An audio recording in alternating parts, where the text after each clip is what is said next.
আসসালামু আলাইকুম রহমতুল্লাহি ওবরকাতুহু।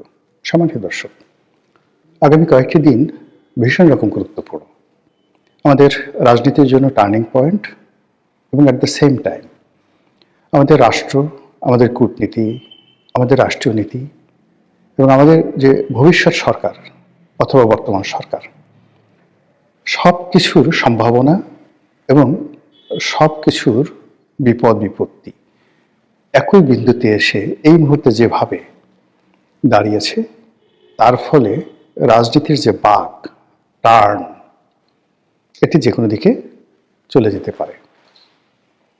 দেখুন তো, একবার একটু চিন্তা করুন তো, যে বাংলাদেশে ওসমান হাদি যেভাবে হত্যাকাণ্ডের শিকার হলেন, এটা কি আপনার চিন্তার মধ্যে ছিল? এক ওসমান হাদির হত্যাকাণ্ডের ফলে পুরো রাজনীতি কিভাবে একটা টার্নিং পয়েন্টে চলে গেল।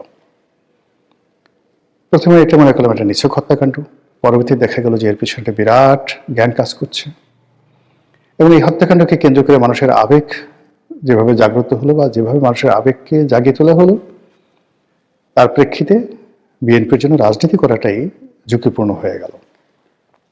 এবং বিএনপি ভাবলো, বুঝতে পারলো যে তারেক রহমান সাহেবের উপস্থিতি ছাড়া কোনো অবস্থাতেই এই যে হাদির হত্যাকাণ্ডকে কেন্দ্র করে যে পরিস্থিতি তৈরি হয়েছে, এটা সামাল দেওয়া সম্ভব নয়।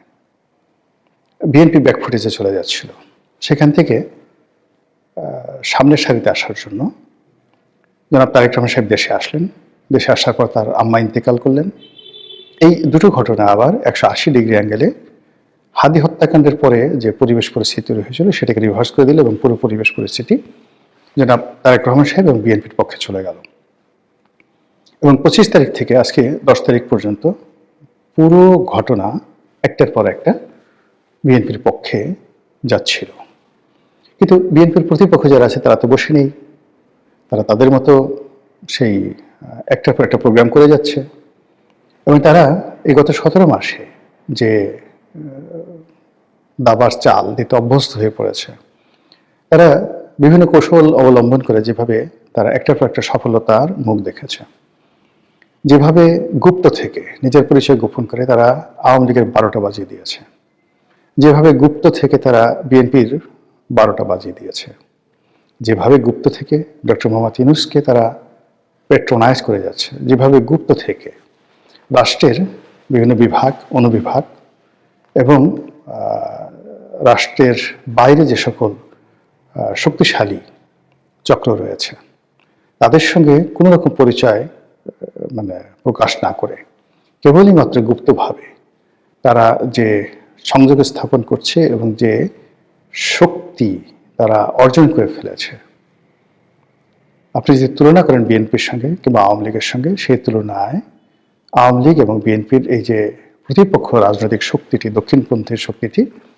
তাদের কাছে আওয়ামী লীগ বিএনপি রীতিমতো শিশু, অবোধ শিশু।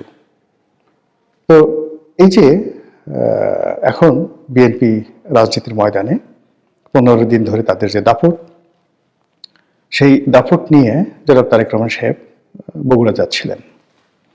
তো তিনি যদি বগুড়া যেতে পারতেন বা যেতেন, তার যাওয়ার দরকার ছিল না, প্রথমত তার যাওয়ার দরকার ছিল না, কিন্তু যেহেতু তিনি যাচ্ছেন বা যাওয়ার সিদ্ধান্ত নিয়েছেন, তখন এটাকে সেলিব্রেট করার জন্য ঢাকা থেকে বগুড়া পর্যন্ত যা কিছু হতো যাওয়া এবং আসার পথে, সেটা আগামী আরো 7 দিন পুরো পরিস্থিতি বিএনপির পক্ষে থাকতো এবং সবাই শুধু ইয়া বিএনপি, ইয়া বিএনপি, বিএনপি ছাড়া কিচ্ছু না, এই কথাই বলতো।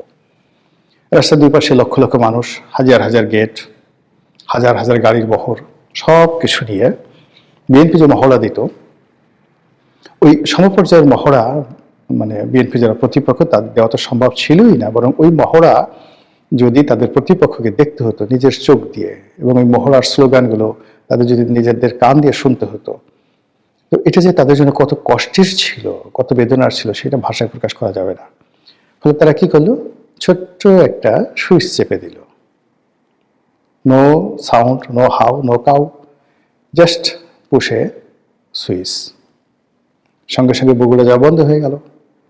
এখন তো বিএনপি যারা লোকজন হায় হায়, এটা কেন হলো, ওটা কেন হলো। নির্বাচনের এই সময়টিতে নির্বাচনের বিধি ভঙ্গ করে জনাব তারেক রহমান সাহেব যদি যান, বগুড়াতে যান, তাহলে এটা নিয়ে মামলা হবে, আইনগত জটিলতা হবে। কাজে তিনি যেতে পারছেন না, নির্বাচন কমিশন নিষেধ করে দিয়েছে। ভালো কথা। তিনি আইন মান্য করছেন, কিন্তু এই সিদ্ধান্তটা যদি তিনি আগে নিতে পারতেন এবং যদি ঘটনা এইরকমই হবে তার যদি একটা ধারণা থাকতো, তাহলে এই বিব্রতকর পরিস্থিতি তৈরি হতো না। দ্বিতীয়ত, এখনো তিনি যে কাজকর্মগুলো করে যাচ্ছেন, বিএনপির যারা লোকজন আছেন তারা করাচ্ছেন বা তিনি করছেন, এগুলো প্রতিপক্ষকে যথেষ্ট সুযোগ করে দিচ্ছে। মানে this not the time for celebration. মানে একটা সিনেমা দেখছিলাম, হিন্দি সিনেমা, অসাধারণ একটা হিন্দি সিনেমা। সেটা হলো বিখ্যাত অভিনেতা নাসিরুদ্দিন শাহ। তো তার সাথে গন্ডগোল একজন ভিলেনের। তো ভিলেনেরকে বেশ কয়েকবার আক্রমণ করেছে, মারধর করেছে নাসিরুদ্দিন শাহ। তো ভিলেন খুব রেগে গেছে এবং সে শেষ পর্যন্ত কি করলো, অনেক কসরত করে নাসিরুদ্দিন শাহের বেডরুমে ঢুকে গেল। তো বেডরুমে ঢুকে সেই নাসিরুদ্দিন শাহের সামনে পিস্তল উঠিয়ে 1 ঘন্টা গালাগালি করলো। তুই আমাকে এটা করেছিস, ওটা করেছিস, আজ থেকে মেরে ফেলবো, তোর শেষ ইচ্ছা কি আছে, ইত্যাদি ইত্যাদি নানা রকম কথা সিনেমায় যাওয়া হয়। তো এই একটা ফাঁকে নাসিরুদ্দিন শাহ, তার পাশে পিস্তল ছিল, সেই পিস্তল দিয়ে জাস্ট একটা শুট করে ভিলেনকে মেরে ফেললো। তারপর শেষে ইংরেজিতে যেটা বললো, স্টুপিড, তুই যে সময়টাতে কথা বলছিলি সেটা আসলে কথা বলার সময় নয়, এটা হলো গুলি চালানোর সময়। তো তুই যে ভুল করেছিস আমি সেই ভুল করছি না বা করিনি, যার জন্য এনজয় ইউর টাইম, তুই মরে যা এবং কবরে গিয়ে তোর সময়টা উপভোগ কর। তো সেক্ষেত্রে বিএনপির জন্য এখন যে সময়টা, এই সময়টা আনুষ্ঠানিকতার সময় নয়, অপ্রয়োজনীয় কোনো সময় নয়। তার প্রত্যেকটা মুহূর্ত সে, অর্থাৎ তারেক রহমান সাহেব এবং তার নেতাকর্মীরা নির্বাচনের কর্মকাণ্ডে যত ব্যস্ত থাকবেন এবং তারেক রহমান সাহেব যতটা লক্ষ্যচক্ষুর অন্তরালে থাকবেন, তার ভাই থাকবেন, একাকী থাকবেন, তত তার জন্য ভালো হবে। কোনো অনাহত গেস্টকে তিনি সাক্ষাৎকার না দিয়ে বরং তার যে বিষয় দরকার, যাদের সাথে আলোচনা তার দরকার, যাদের বুদ্ধি দরকার, পরামর্শ দরকার, তো তাদের সঙ্গে তিনি কথা বলতে পারেন, তাদেরকে দাওয়াত দিতে পারেন। এমনকি কিছু কিছু জায়গা আছে তিনি নিজে গোপনে তাদের সঙ্গে গিয়ে দেখা করতে পারেন, আলোচনা করতে পারেন। এটা তার প্রধানমন্ত্রী হওয়ার পথে অনেক অনেক সাহায্য করবে। কিন্তু তিনি মঞ্চে বসে আছেন, অসংখ্য মানুষ আসছে, সবাই বক্তব্য দিচ্ছে, 4 ঘন্টা 5 ঘন্টা চলে যাচ্ছে। 5 স্টার হোটেলে তিনি বহু মানুষের সাথে হ্যান্ডশেক করছেন। ইট লুকস গুড, দেখতে খুব ভালো লাগে এবং এটা প্রয়োজন, তবে এখন নয়। যদি কেউ প্রধানমন্ত্রী হয়ে যায়, প্রধানমন্ত্রী হওয়ার পর আনুষ্ঠানিকতা করার জন্য, সময় কাটানোর জন্য, নিজের রয়্যালিটি দেখানোর জন্য এগুলো দরকার, কিন্তু এই মুহূর্তে এই জিনিসগুলো দরকার নেই। দ্বিতীয়ত, আল্লাহ না করুক, আসলে ক্ষমতা তো আল্লাহর হাতে। 1991 সালে আমরা শেখ হাসিনাকে দেখেছি যে তিনি এরকম আজকের তারেক রহমান সাহেবের মতো খুব, যাকে বলা হয়, সেলিব্রেট করছিলেন, দলে দলের লোক তার সঙ্গে দেখা করছিল এবং সবাই মনে করেছিল যে শেখ হাসিনা এবং আওয়ামী লীগ ক্ষমতায় আসছে, কিন্তু নিয়তির কি বিধান, ক্ষমতায় চলে আসলে বিএনপি। এখন কোনো কারণে যদি আগামীতে বিএনপি ক্ষমতায় না আসে, কোনো কারণে যদি নির্বাচন পিছিয়ে যায়, একটু দেরি হয়, মানে এটা যে তারেক রহমান সাহেব এবং বিএনপির জন্য কতটা প্রলয়নকারী হবে, কতটা মারাত্মক ঘূর্ণিঝড় হবে, কতটা মরুঝড় সাইমুম হবে, এটা এই মুহূর্তে কল্পনাও করা যাচ্ছে না। অথচ সেই কাজগুলি এখন করা হচ্ছে। আর মূল ব্যাপার হলো যে, ধরুন আমি একটা ফ্যামিলি গ্যাদারিং করলাম, যারা আমাকে ভালোবাসে। তো যারা আমাকে ভালোবাসে তারা আমার সামনে আসলো, আমার দলের লোক, তারা আমার প্রশংসা করলো, বা আমার দলের বা পরিবারের কিছু কিছু লোক আছে এটাও রাগ হয়ে আছে, তারা এসে একটা কথাবার্তা বললো, এটার তো 2 পয়সার মূল্য নাই আমার কাছে। এরা আমার পরিবারের লোক, আপন লোক, এরা থাকবেই, এরা আমাকে সহযোগিতা করবে, এদের অস্তিত্বের জন্য তারা আমাকে সহযোগিতা করবে এবং তারা করে যাচ্ছে।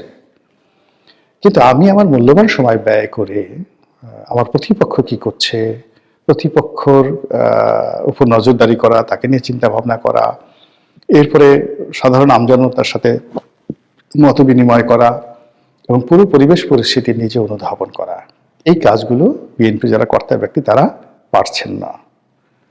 ফলে সবকিছু যত সহজ মনে হচ্ছে, সবকিছু যত যাকে বলা হয় মনে হচ্ছে যে ধরলেই হয়ে যাবে, আমার কাছে পুরো পরিস্থিতি কিন্তু আসলে সেরকম মনে হচ্ছে না। বরং যা হতে পারত, নিশ্চিত যা হতে পারত, এইরকম সম্ভাবনাময় অনেকগুলো সেক্টর বা অনেকগুলো খাতকে আলটিমেটলি নষ্ট করে দেওয়া হয়েছে। অনেকগুলো সমস্যা হতো না, কিন্তু এই গত কয়েকদিনে, গত 15 দিনে এমন কিছু ঘটনা ঘটেছে যা কিনা অনেকগুলো ঘটনাকে অনিবার্য করে তুলেছে। এবং বিএনপির আগামীর যে চলার পথ, সেই চলার পথের যে প্রশস্ততা ছিল সেটা সংকীর্ণ হয়ে গেছে। যে সম্ভাবনা ছিল সেই সম্ভাবনাগুলো এখন বিপত্তির কারণ হয়ে দেখা দিয়েছে। আমি এই সময়টাতে কোনো নেতিবাচক কথা বলতে চাই না, এখনো ইলেকশনের যথেষ্ট সময় আছে। ইলেকশনের 24 ঘন্টা আগেও অনেক কিছু হয়ে যায়, কাজে এখনো অনেক কিছু পরিবর্তন করার সময় আছে। তো বিএনপি যারা কর্তা ব্যক্তি, জনাব তারেক রহমান সাহেব, তারা যদি শতভাগ নিশ্চিত হয়ে তারেক রহমান সাহেবের সরকার গঠন করে ফেলেন, সেই সরকারের মন্ত্রী হবেন কারা, এমপি হবেন কারা, তাদেরকে সাক্ষাৎকার নেওয়া শুরু করেন, তারপরে পোশাক বানানো শুরু করেন, এই সমস্ত কল্পনা করেন, সেটা তাদের ব্যাপার। কিন্তু সেটা না করে তারা যদি এই সময়টিকে মনে করেন যে এটা একটা যুদ্ধক্ষেত্র এবং ফেব্রুয়ারি মাসের 12 তারিখ পর্যন্ত আমাদেরকে যুদ্ধ করতে হবে, গভীর রাত পর্যন্ত, যতক্ষণ না পর্যন্ত বঙ্গভবনে গিয়ে আমরা শপথ গ্রহণ না করব আর পার্লামেন্ট মেম্বাররা গিয়ে পার্লামেন্টে বসে শপথ গ্রহণ না করবে, ততক্ষণ পর্যন্ত আমাদের এই যুদ্ধ অব্যাহত থাকবে। যুদ্ধের ময়দানে বিয়ে হয় না, যুদ্ধের ময়দানে গান বাজনা হয় না, যুদ্ধের ময়দানে কোনো আনুষ্ঠানিকতা থাকে না। রাজা সিংহাসনে এইভাবে বসে না, তাকে যুদ্ধের পোশাকে বসে থাকতে হয়। তো এখন যে একটা নির্বাচনী ব্যাটেল চলছে, যুদ্ধ চলছে, সেই নির্বাচনী ব্যাটেলে আমার কাছে মনে হচ্ছে যে বিএনপির যোদ্ধারা পর্যাপ্ত সময় দিচ্ছেন না। মহান আল্লাহ আমাদের সবাইকে হেদায়েত দান করুন এবং হেফাজত করুন। আসসালামু আলাইকুম ওয়া রাহমাতুল্লাহি ওয়া বারাকাতুহু।